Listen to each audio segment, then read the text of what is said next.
أعوذ بالله من الشيطان الرجيم نحن نقص عليك أحسن القصص بما أوحينا إليك هذا القرآن وإن كنت من قبله لمن الغافلين رب اشرح لي صدري ويسر لي أمري واحلل عقدة من لساني يفقهوا قولي فالحمد لله والصلاة والسلام على رسول الله وعلى آله وصحبه أجمعين أما بعد. Once again everybody, Assalamu alaikum wa rahmatullahi wa barakatuh.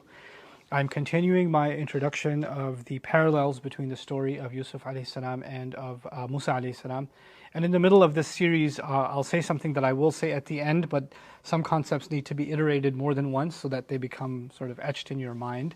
And that's something to do with the word qasas. Qasas in Arabic doesn't actually mean stories. The word for that in Arabic is qisas. The plural of qissa is qisas. The word qasas is a masdar, it's an infinitive noun. What that means is an account or telling an account.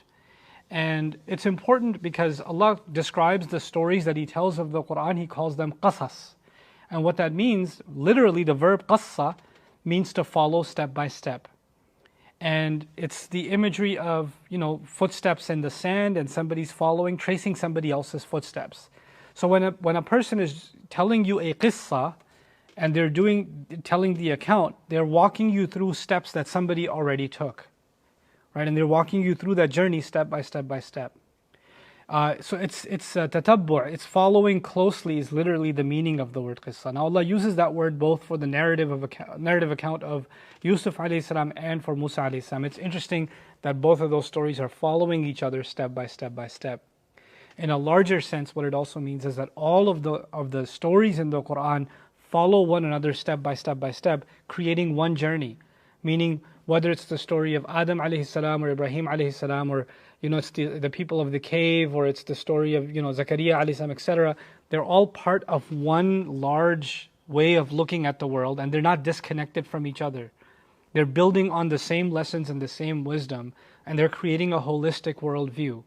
And so in storytelling, sometimes you've got one story that has pretty much nothing to do, has no reinforcement from another story. They're different worlds, they have different lessons, different teachings. But these accounts that Allah is telling us, they follow each other step by step, not just in history, but also in the wisdom that they have to teach and the guidance that they have to give. You'll find that they're all as-sirat al-mustaqim, they're all following the straight path. So the imagery of steps and path and journey are important in the language of the Quran, in the journey of guidance. That's why you find in the path of Allah or the straight path, here you find steps, نَقُصُّ عَلَيْكَ أَحْسَنَ الْقَصَصِ. But anyway, so coming back to where we were in our discussion, we left off on 14 parallels between the trial phase of the career of Yusuf alayhi salam and the trial phase of the career of Musa alayhi salam. Just to remind everybody, Yusuf alayhi salam was tried by the minister's wife. That was his fitna, that was his trial. And Musa alayhi salam was tried when he tried to rescue a fellow Israelite from the clutches of an Egyptian soldier and threw a punch. Right? So those are the two trial episodes in these two stories. So we're at a point now in the story where Yusuf alayhi salam has run to the door, and Alfa ya sayyidaha ladal bab, they found the owner of the house, meaning the husband, at the door. And she immediately points out, مَا جَزَاءُ مَنْ أَرَادَ بِأَهْلِكَ سُوءًا إِلَّا أَنْ يُسْجَنَ أَوْ عَذَابٌ أَلِيمٌ. What should be the compensation of someone who wanted evil, who intended evil for your family, huh? Look at this servant of ours who's going to do evil with me. He should be imprisoned or at least tortured with painful torture. So she falsely testifies, and her intention is to take guilt off of herself. Well, if she can't throw herself under the bus, might as well throw him under the bus, right? Somebody's got to look guilty, so that's what she tries to do. So her intention is evil in doing so, and her intention is to take attention away from herself, because she's the actual culprit. By contrast, in the story of Musa alayhi salam, you find the second time around when he ran into this criminal who was in trouble with another cop, and he decides not to help him this time. He's just going to not get involved, So he says, that you are definitely from the kind of people that commit this kind of crime all the time. And so he's not going to get involved, and eventually he notices that he's about to get killed. فَلَمَّا أَنْ أَرَادَ أَنْ يَبْطِشَ بِالَّذِي هُوَ عَدُوٌّ لَهُمَا. And finally, when he decided to get off his, get off his back and decide to go in and help the soldier because he was going to get killed. The criminal was going to get killed, and he figured, okay, I won't help him punch another soldier, but I don't want him getting killed either. So he tried to get towards him to try to help him. He cries out and he says, أتريد أن تقتلني كما قتلت نفسا بالأمس يا موسى أتريد أن تقتلني كما قتلت نفسا بالأمس. Musa, are you trying to kill me like you killed somebody yesterday? Now part of that testimony is true. He did kill someone yesterday. But the intention for that testimony is actually again evil. He's taking blame off of himself. The cops' attention will be diverted from arresting him for a crime. He just found a murder criminal. Right? So it's diverting attention. So both of them have evil intent of diverting attention from themselves. They're not interested in testimony for the purposes of justice. And from it, you actually learn something in Allah's way of teaching us about the larger principles of justice. In a court of law, it doesn't matter how good a judge is. It doesn't matter how good the lawyers are, etc. The correct testimony can be used for the wrong reasons. Correct testimony against person A can be used to hide the actual, doings of person B, right? Because all the focus came on this and distracted from what somebody else did, So yes, there's false testimony and that's criminal, but correct testimony can also be used for criminal activity. It can be used to deflect attention from another crime that's taking place. Now we come to another advantage. She is taking advantage of the fact that she's a master. I actually alluded to this before. She's taking advantage of her influence over him because she's his boss. And on the flip side, the culprit is trying to take advantage in the story of Musa alayhi salam because he's a slave. He's a poor slave who's getting beat up. So he's using pity to call on Musa alayhi salam and take advantage of him. So again, I remind you that sometimes people will try to take advantage of you and try to get you to do the wrong thing or get involved in something you shouldn't be getting involved in because they have an influence over you, like she has an influence over Yusuf. And sometimes people get you involved in something because you feel bad for them, but your pity for them doesn't mean that it's a good idea to get involved. Maybe they're up to no good. Or maybe this thing is not something you should be touching or getting involved in. So they're getting to your better senses and your mercy, they're appealing to your mercy, and you're entangling yourself in something that you shouldn't be entangled in. Then Yusuf alayhi salam's case and Musa alayhi salam's case, interesting when it does come, the things come to light, you see two different kinds of evidence. What exonerates Yusuf alayhi salam is that the shirt is looked at. If she really thinks that he was trying to take advantage of her and his shirt is ripped, then in order to defend herself, she must have torn his shirt. But his shirt would be ripped from the front, but in fact it was ripped from behind, which means he's running away from her and she's grabbing him from behind. So he's not the criminal, she is. She's the culprit. So it was material evidence that was used to establish Yusuf's innocence. On the flip side, there is no material evidence. All you have is witness testimony. It's true testimony of the criminal, but that's all you have. And those are the only two kinds of things you can bring into a court of law. Either you can bring in evidence or you can bring in material testimony. That's pretty much the only two things you can bring to make a case. And you see both of those things being brought in these two cases. And this is again an important feature of contrast between the two stories. It was proven that Yusuf is innocent. Obviously, the shirt ripped from behind, وَإِنْ كَانَ قَمِيصُهُ قُدَّ مِنْ دُبُرٍ فَكَذَبَتْ وَهُوَ مِنَ الصَّادِقِينَ. If a shirt is ripped from behind, then she's the one who's told a lie, and he's telling the truth. He's from those that speak truthfully. And that was proven. But it was proven inside the house, right outside the bedroom door. It wasn't outside in a public court. It was just in the hallway of the house, with a couple of servants or family nearby. That's it. Nobody else knows. And the husband knows. So Yusuf is innocent, and his innocence has been proven, but not known publicly. People don't know.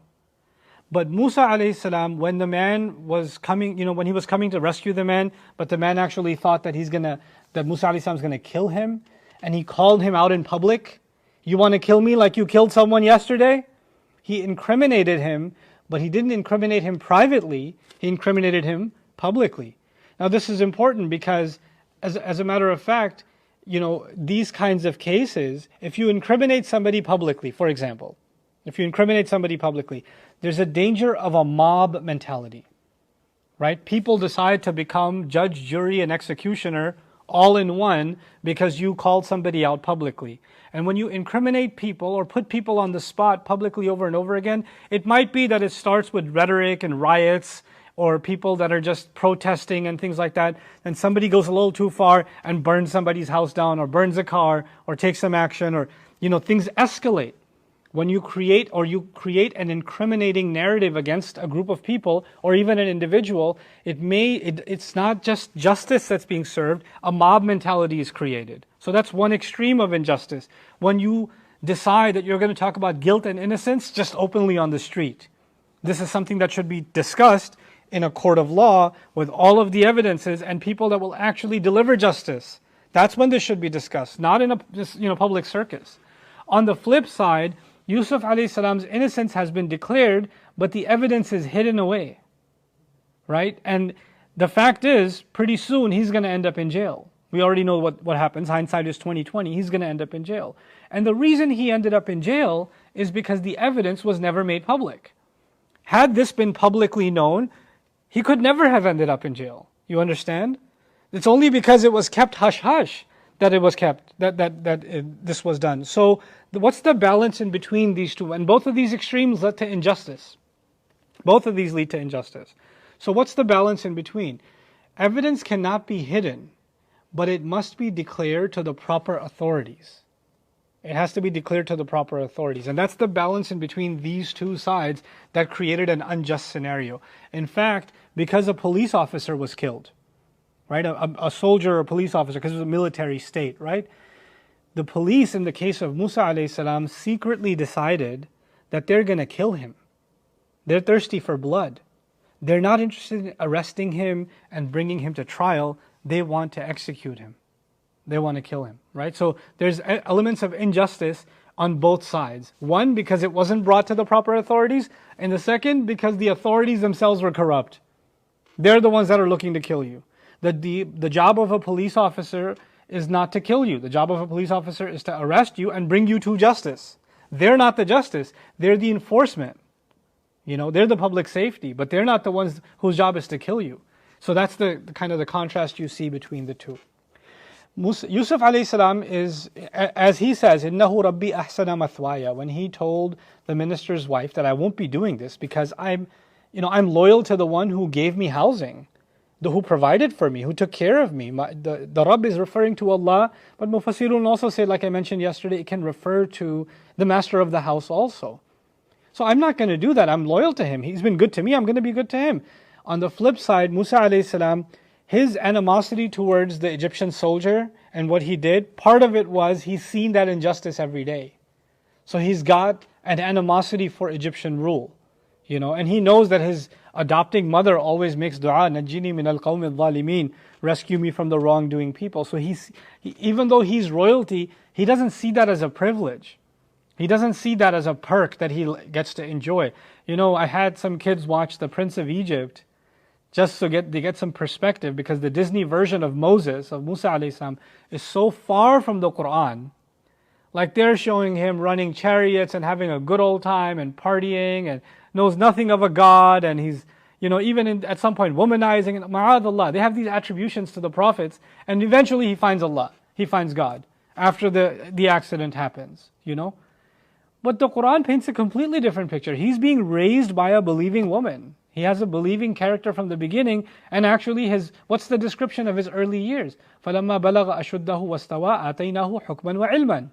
Wisdom, knowledge, ihsan, maturity, strength. These are the qualities of Musa alayhi salam, not what you see in the Disney version. And a lot of times people think they're going to watch those movies and they'll learn something about the prophets. No, you won't. You learn about somebody with the same name and a Disney story, and with some elements taken from the actual story. But the Quran, one of its roles is to tell the account as it actually happened, and to exonerate the prophets from some of the claims that are made about them. They are pure from those claims. So anyway, one is partly loyal to the Egyptian ruler, and the other is partly has animosity towards the Egyptian ruler that led him to do that. Now, Yusuf alayhi salam is told to keep a secret. Yusuf a'rid an hadha wastaghfiri li dhanbiki. When this whole thing came out and it was proven that he's innocent, word's going to get out, right? And word got out, leaked anyway, but Yusuf is told, you be quiet. Rumors can spread, But rumors will become facts if you open your mouth, right? Because it happened to you. And until you open your mouth, all there will be rumors. And rumors will be all different kinds. All kinds of rumors will spread. So you need to keep quiet. And he had to tell Yusuf alayhi salam to keep quiet because he's a politician. He can't afford a scandal because it hurts his political aspirations, right? He's a public figure. So he's telling Yusuf alayhi salam to keep things hush-hush. On the other side, Musa alayhi salam, the killing happened in the middle of the day, but nobody was around, and he decides to keep it a secret himself. He doesn't go out and publicly say, I've done this wrong, etc., and it was outed later on. So the commonality being the element of secrecy. And of course, Yusuf alayhi salam, the testimony of someone, shahidum min ahliha, a witness from her family itself, from her household, said, if the shirt is ripped from behind, then she's the one who did it. And that's how he was vindicated. For the kids that are watching, vindicated means proved innocent. So he was proven innocent. And then on the other side, Musa alayhi salam, somebody testifies and he's proven guilty. So now we've got two prophets. One is proven innocent and the other one is proven guilty. You got the contrast between the two. And part of that guilt and innocence, what part of the testimony against either one is important to understand. The minister's wife tried to say that Yusuf alayhi salam is not a good character. He intends evil for the household. And the guy who testified against Musa alayhi salam, he said, "In turidu illa an takuna jabbaran fil ardi, wa ma turidu an takuna min al muslihin." You just want to be a bully beating up people. That's what you want to do. You don't want to make peace. So he's character assassinating Musa alayhi salam. Testimony should be about what happened. Testimony should not be about what kind of person this is. You don't get to say, you're a bully, this is what you want, this is what your intentions are. You can't testify about someone else's intentions. Because you are not in control or have no knowledge of anyone else's intentions. The only thing you can know are someone else's what? Actions. But you'll notice the word arada and turidu are used in both cases. She says about Yusuf, he intends to do harm to your family. He's talking about his what? Intentions. On the flip side, this guy, the con artist, is telling Musa, you just intend to go around forcing and beating up people and bullying people. This is what you intend to do. And you don't intend to do any good. You don't intend to make any reform. وَمَا تُرِيدُ أَن تَكُونَ مِنَ الْمُصْلِحِينَ. So when testimony starts painting the picture of somebody's intent, that's when you lead into conjecture and you don't really know these aren't facts anymore. You're using your imagination to figure out what was going on in somebody's heart. Right? Testimony in justice should only be about what actions we can see. The intentions behind those actions cannot be evidenced by somebody's testimony. I know what was inside of their heart. But they both try to do that to pin their victims by way of their words. Then of course, there are two troublesome encounters. This is even the step-by-step construction of the story in both cases. Yusuf had an encounter with the minister's wife inside her quarters. Then later on, he had a second encounter with her, with the different ladies and the food that was prepared. Right? So there's two encounters. In Musa alayhi salam's story, he first encountered this con artist getting beat up in isolation. The next day he encounters him again in public. Right? In a larger setting. So both stories have two encounters with these people. The second encounter in Yusuf's story was in front of a larger group. It was a bunch of ladies. So it wasn't just her and him now. It was a bunch of women. And the second encounter in the story of Musa is in public. It's in front of a larger group also. So even that element is carried forward.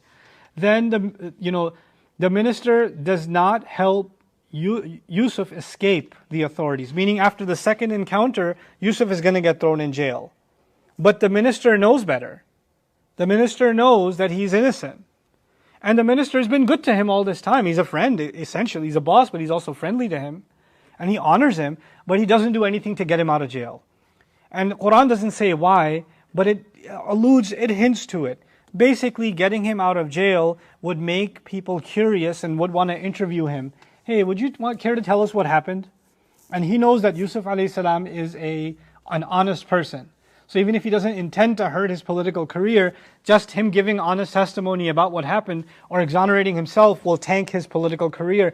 It's a smarter move to take this servant of mine who's not a VIP, who doesn't have immigration status, he's just a slave, to detain him indefinitely without trial, it's okay, because him getting out might hurt my political career, right? So he could help him, but he doesn't. On the flip side, you've got the police friend of Musa alayhi salam, who was in a secret meeting where they decided that they're going to kill Musa. If these policemen find out, these chiefs find out, that one of the people in their secret meeting is Musa's best friend and has accepted his religion and is actually going to go warn him against them, then they won't just kill Musa. Who will they kill? Him too. He's a traitor. You don't go back on your squad.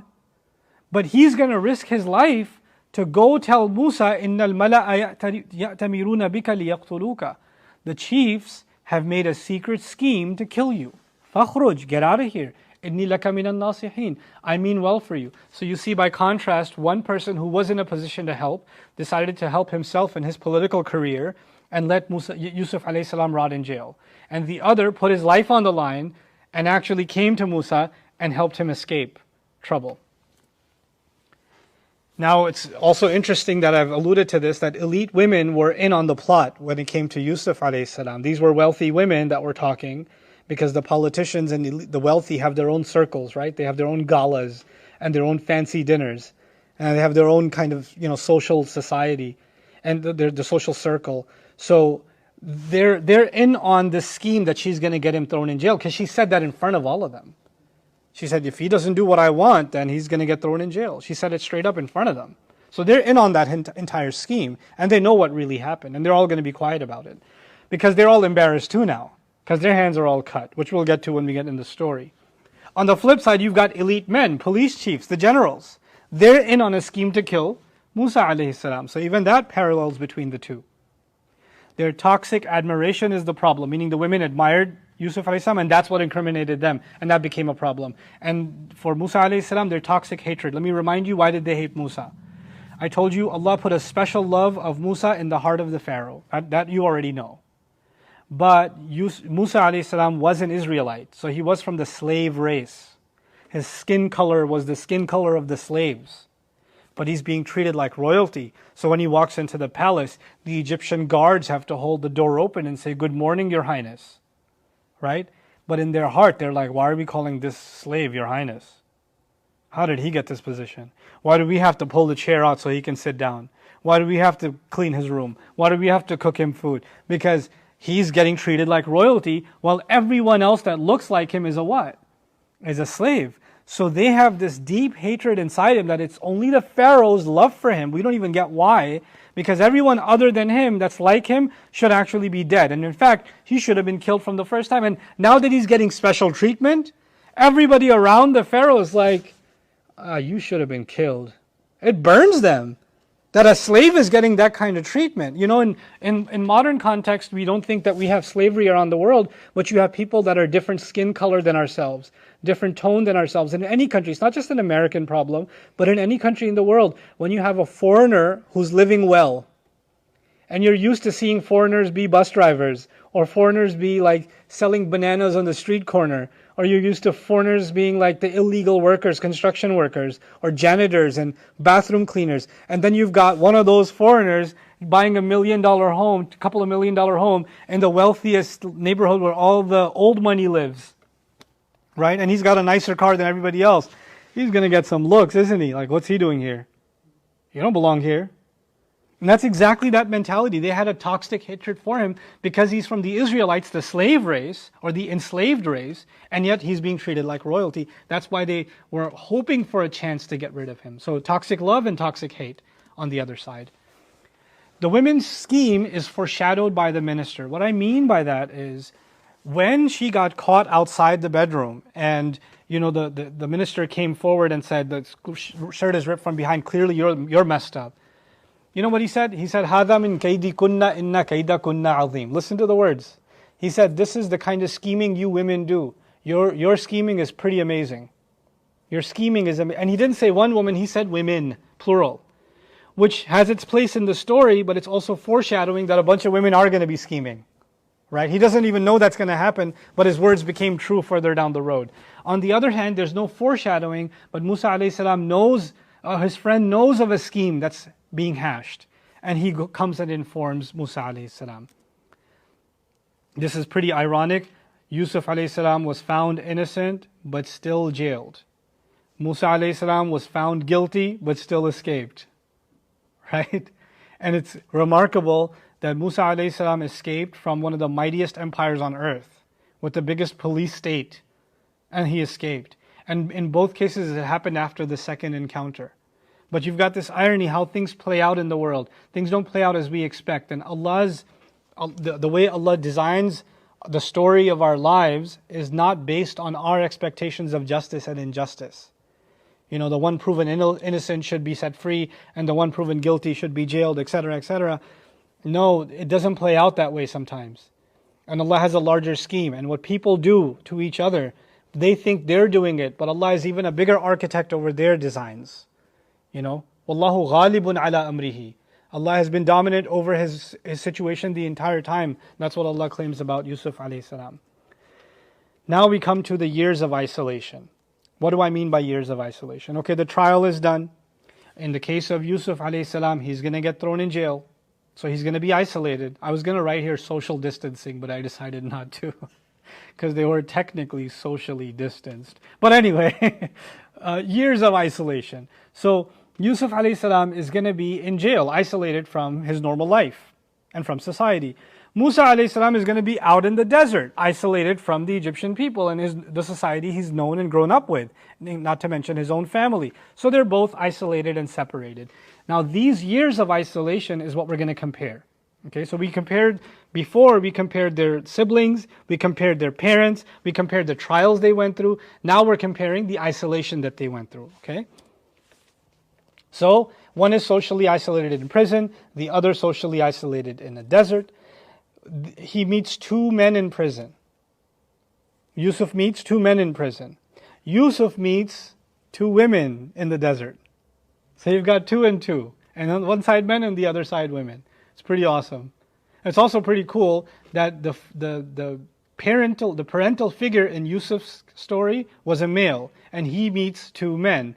And the parental figure in Musa's story is a female, and he meets 2 women. Right? So the male theme is carrying forward, and the female theme is carrying forward in both cases. So now he meets two men in prison. The 2 men approach him for help. They see him as different than all the other prison inmates, so they come to him and they want to stir up a conversation with him because they've seen some disturbing dreams that they figure maybe he can tell us what it means. He seems like a spiritual person. On the flip side, the 2 women don't approach Musa, he approaches them. He approaches them, right? So for help. He looks like, because they were playing some kind of tug of war Olympic sport with their goats and their sheep.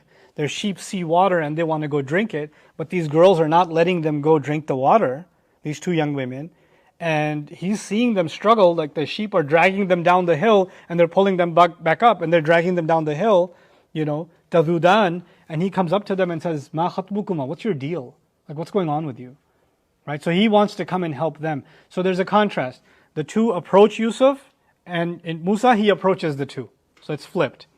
Now, he helps them with interpretation, which is his special gift. وَيُعَلِّمُكَ مِن تَأْوِيلِ الْحَدِيثِ. Yusuf alayhi salam's special ability is to hear someone talk and figure out what's going on, including dreams. Right? And so that's how he helps them. When Musa alayhi salam offers his help, what do they need from him? They need his strength. He grabs the sheep, he goes down to the water, moves the other men like flies buzzing, feeds the animals, brings them right back, and that's done deal. Because, his strength has already been described. So both the gift that Allah gave them is what they put to use. Also, we learn from it that sometimes people will come to you asking for help. And if Allah has gifted you with the ability to help them, then you should. Like, if somebody asked me to interpret a dream for them, and I don't have that skill, and I don't have that skill, I shouldn't be helping them. And if I'm not strong enough to herd the sheep, and the girls were stronger than I was, and if I go take the sheep are going to run me, not me running the sheep, and I shouldn't go offer my help. If somebody comes to you for help, if Allah has given you the ability to help them and in what they need, you should. And if you see someone in need of help and you actually have the ability to help, then go and help. But there are also manners and ethics in helping. It's different when you help women. When you help someone of the opposite gender, there are different manners involved. So in one case, Yusuf is helping people of the same gender, yes? But Musa is helping people of the opposite gender, right? And they're both in case, by the way, it's interesting, from context we know they're young women. From context we know that, okay? Allah just says imra'atani, which means two women, but obviously they're of marriage age, which is what was said later on, so we know they're younger women. In the case of Yusuf alayhi salam, he says he met two fatayan, two young men. So even youth is mentioned on both sides. One explicitly, one implicitly. But you notice these manners that I was talking about, Yusuf alayhi salam doesn't just interpret their dream. He says, listen, lunch hasn't been served yet, but before lunch comes here, I'll have your answer for you. But sit, let me talk to you a little bit. And he starts talking about his father and his grandfather and his great-grandfather and the religion of Islam. And do you really think many gods are better than one God? And he's giving them da'wah. He's preaching to them. Look, you guys came to me, you wanted my help. I'm going to use the opportunity to give you a good message and also give you what you need. Right? But he's roping them into a conversation. And he even says, I won't waste your time. Before lunch gets here, you'll have what you want from me. But give me a couple of minutes, right? But you contrast it with Musa alayhi salam. Musa alayhi salam has also been learning about Islam. And he learned about Islam from his wonderful mother and his stepmother. So you could go up to the girls and say, let me tell you something about Allah subhanahu wa ta'ala. He doesn't do that. He just says, what's wrong with you? Ma khatbukuma. And they spoke and they said, La nasqi hatta yustira ri'a'u wa abuna shaykhun kabir. We're not going to give our animals anything to drink until the rest of the flock is done, and our dad is too old to do this kind of work. That's all they said. He doesn't say anything more. That's it. He's heard enough. He grabbed and he just took it. فَسَقَى لَهُمَا ثُمَّ تَوَلَّى إِلَى الظِّلِّ. He gave the animals drink and went back and sat down under the shade. He doesn't even say, no need to say thank you, there's no price for awesomeness. He doesn't do that. Why? Because if you want to help someone of the opposite gender, genuinely, then you're not interested in conversation, because conversation can go down the wrong path, even if it's meant with good intent. So offer the help and be done with it. That's it. But when it comes to the same gender, then you should take the opportunity to give some da'wah. Right? If you're a university student, and you're a guy, are you the only human being left on earth to give this girl da'wah at the cafeteria for 3 hours? No. It's okay. If she needed help, then if she had a flat tire, they'll go fix the tire and go run for it. Get out of here. Don't stick around, because you're opening doors to fitna. And so that's actually one of the ethics we learn about helping and keeping things strictly business when it comes to the opposite gender. Now, Yusuf alayhi salam, when he helped these two young men, he also kind of had an expectation. He told them, look, when you get out, because the dream interpreted that one of them will get out, right? He said, when you get out, could you mention me? Just at least mention me. Because I'm being detained here without a trial, so I don't even have a court date. Can you just at least mention me? So that maybe they'll put my court date on the docket. Right? Just do that much for me. Can you do that? Of course, you helped us, we'll do that. I'll do that for you. So he expects to be mentioned. When Musa alayhi salam helped these two women, did he expect anything in return? No. So there's a contrast now. One has an expectation, the other has no expectation. Let's see how that plays out.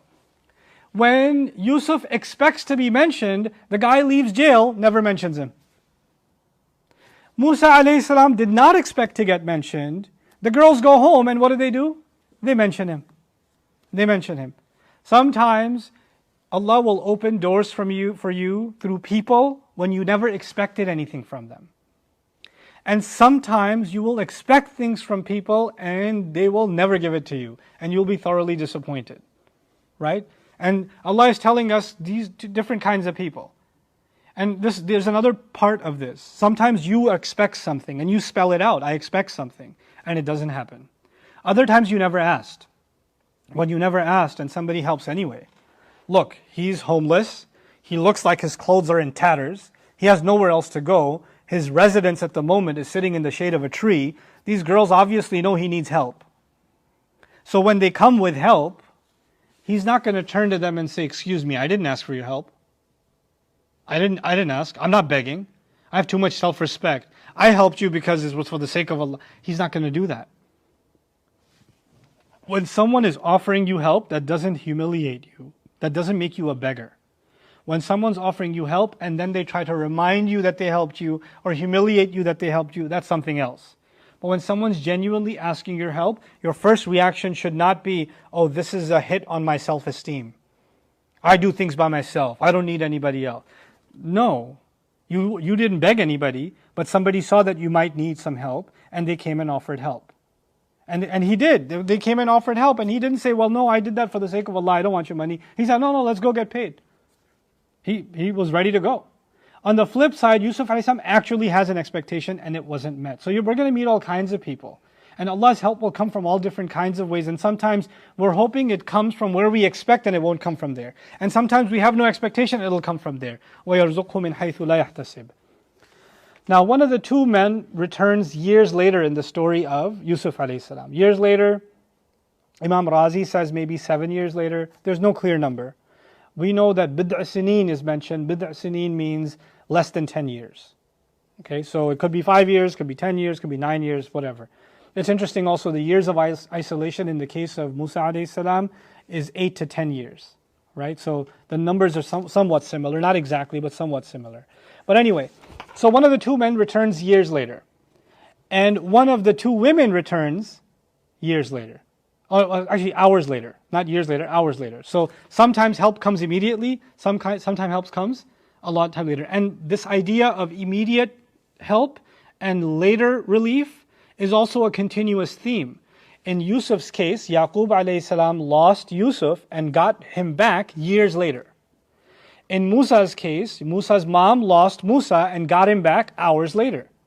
Later on in the story, Yusuf alayhi salam had expectation for someone to come back and they came back years later. And in Musa alayhi salam's, without even expectation, the girl comes back with help hours later, right? So that's an interesting bit for the two. Now, when he does come back, the man does come back after a few years, it's interesting, he came back for selfish reasons.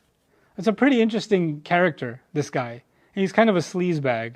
He works in the court of the king, he serves drinks for him, the king sees a dream, he can't figure out what it means, his advisors say, you probably ate too much biryani last night or something. It's ajdathu ahlam, these are meaningless dreams, this is too much spice in your food, that's why you saw these weird dreams. They don't mean anything, fat cows, skinny cows, what is this? And this guy pouring the drink for a king, he goes, oh, I know somebody the guy who figured out my dream.